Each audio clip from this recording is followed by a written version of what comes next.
जय श्री राम। वीर अभिमन्यु को किस प्रकार चक्रव्यूह फंसाकर उसको मौत के घाट उतारा और वीर अभिमन्यु ने किस प्रकार अपनी वीरता और साहस का परिचय देते हुए शहादत दी। सब जानते हैं कि अभिमन्यु चक्रव्यूह में फंसकर इसलिए मारे गए थे क्योंकि उन्हें चक्रव्यूह को भेदना नहीं आता था। लेकिन इसके अलावा 4 ऐसे कारण हैं जिनके चलते अभिमन्यु मारे गए। नंबर 1, कृष्ण की चाल। भगवान श्री कृष्ण की नीति के चलते अर्जुन के पुत्र अभिमन्यु को चक्रव्यूह को भेदने का आदेश दिया। यह जानते हुए भी कि अभिमन्यु चक्रव्यूह भेदना तो जानते हैं लेकिन उसे बाहर निकलना नहीं जानते। अभिमन्यु के चक्रव्यूह में जाने के बाद उन्हें चारों ओर से घेर लिया गया। घेर कर उनकी जयद्रथ सहित 7 योद्धाओं द्वारा निर्मम तरीके से हत्या कर दी गई, जो कि युद्ध के नियमों के विरुद्ध था। कहते हैं कि भगवान श्री कृष्ण यही चाहते थे। जब नियम एक बार पक्ष तोड़ देता है तो दूसरे पक्ष को भी इसे तोड़ने का मौका मिलता है। नंबर 2, अन्य योद्धा अभिमन्यु के साथ नहीं जा पाए।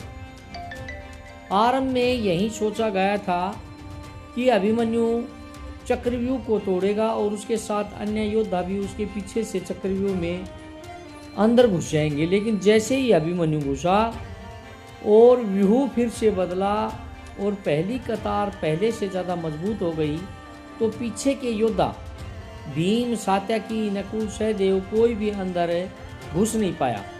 युद्ध में शामिल योद्धाओं में अभिमन्यु के 70 के धनुर्धर 2-4 ही थे, यानी कि थोड़े ही समय में अभिमन्यु चक्रव्यूह के और अंदर घुसता तो चला गया लेकिन अकेला, नितांत अकेला, उसके पीछे कोई नहीं आया।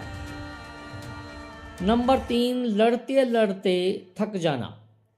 जैसे जैसे अभिमन्यु चक्रव्यूह के सेंटर में पहुंचते गए वैसे वैसे वहां खड़े योद्धाओं का घनत्व और योद्धाओं का कौशल उन्हें बढ़ा हुआ मिला, क्योंकि वे सभी योद्धा युद्ध नहीं कर रहे थे, बस खड़े थे।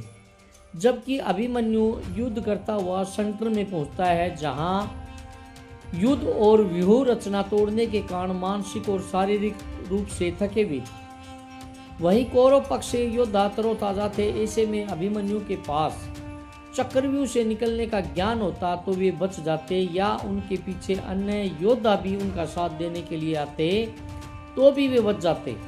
लेकिन थकान के कारण वे अधिक जोश और होश से नहीं लड़ पाए।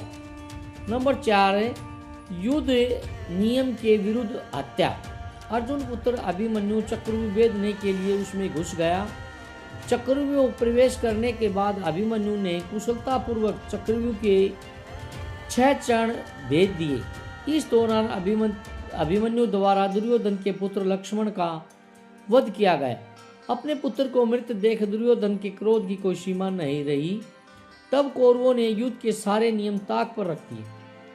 6 चरण पार करने के बाद अभिमन्यु जैसे ही 7वें और आखिरी चरण पर पहुंचे तो उसे दुर्योधन, जयद्रथ आदि 9 महारथियों ने घेर लिया। अभिमन्यु फिर भी साहसपूर्ण उनसे लड़ते रहे। सभी ने मिलकर अभिमन्यु के रथ के घोड़ों को मार दिया।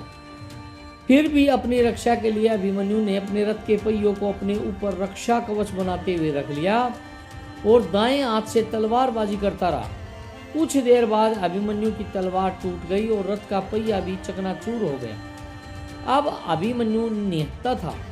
युद्ध के नियम के तहत निहत्थे पर वार नहीं करना था, किंतु तभी पीछे से निहत्थे अभिमन्यु पर जोरदार तलवार का प्रहार किया। इसके बाद एक के बाद एक सभी योद्धाओं ने उस पर वार किए। अभिमन्यु वहां वीर गति को प्राप्त हो गया। अभिमन्यु की मृत्यु का समाचार जब अर्जुन को मिला तो वे बेहद क्रोधित हो उठे और अपने पुत्र की मृत्यु के लिए शत्रुओं का सर्वनाश करने का फैसला लिया।